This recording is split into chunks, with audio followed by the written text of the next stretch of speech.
is built on a fantastic and loved fast-paced recipe.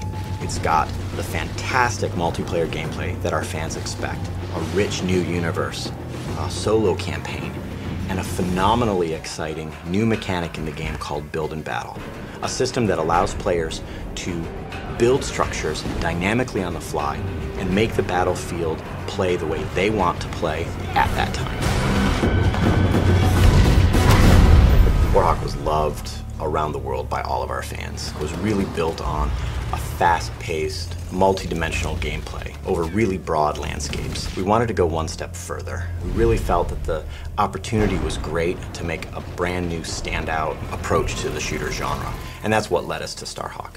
In Starhawk, the universe is in the future, in the distant reaches of the galaxy, a place we call the Frontier, a set of human colonies that have been built up over a number of years, really kind of fueled by what we call the Rush, kind of our gold rush analog for rift energy. As these rifters, which is our short term for rift miners, were mining rift energy, they found that it was incredibly potent. But exposure to rift energy causes them to become infected. The rift energy permeates their body, their mind, their skeleton, and they end up becoming enraged, hell-bent to protect the rifts from the rifters. And that's one of the factions in our game, the Outcast. And they form these roaming war bands that go from corner to corner in the Frontier, all the distant colonies. And really, that's at the heart of the conflict in our game. We didn't want it to just be two factions. We wanted there to be a face, a character that in our now included single-player campaign that would really connect with players. That's where our character Emmett Graves comes in. He and his brother, a family operation, had a rift claim out in a distant planet. You know, as is unfortunate and common in the Frontier, an outcast warband rolled in and destroyed their extractor, and the rig exploded. As what happens with exposure to rift energy, both brothers were directly exposed. Now, of course, their gearman, Sidney Cutter, who was up in the dropship above, saw all of this happen. Yeah, this is what happens when those mangy creatures take over. It's a shame, I tell you. Cutter was able to modify some of his equipment to create this regulator device, and this horrible procedure implanted it directly into Emmett's spine. It's almost a curse. It's incredibly painful for Emmett. And now he bears the mark, the brand of an outcast warrior. And he became outcast himself. And so Emmett ended up being a hired gun, like a gunslinger, protecting claims, going to colonies that were being attacked by outcast warbands. Anybody that comes out here has a plan or a problem. I came back with both. And so Emmett and Cutter take their rift salvaging operation to protect White Sands, a small colony on the distant moon of Dust, from an outcast warband. And so that's the start of the game. Emmett was the hero that they needed, but they didn't want.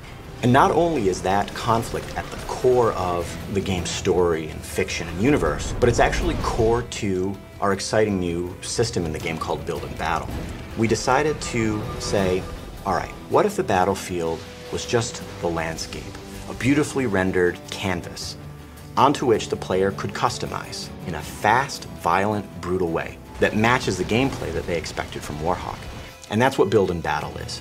It's a quick, brutal system to allow the player to build wall structures and bases and bunkers and towers and all of these other units and structures in the game to fit how they want to play, not only in single player, but in multiplayer. It's about telling the player, here's a combat challenge, and here's all the tools you have to solve it. Solve it how you want. Right in front of the player, not turn-based, right there on the battlefield. You are building all of these structures. Players love it, not only in single player, but in multiplayer. It's as fast-paced and as quick and as brutal as pulling the trigger on a weapon. That's what we wanted. We didn't want players to have to really manage anything. And another fantastic thing about Build and Battle is that all the buildings are destructible.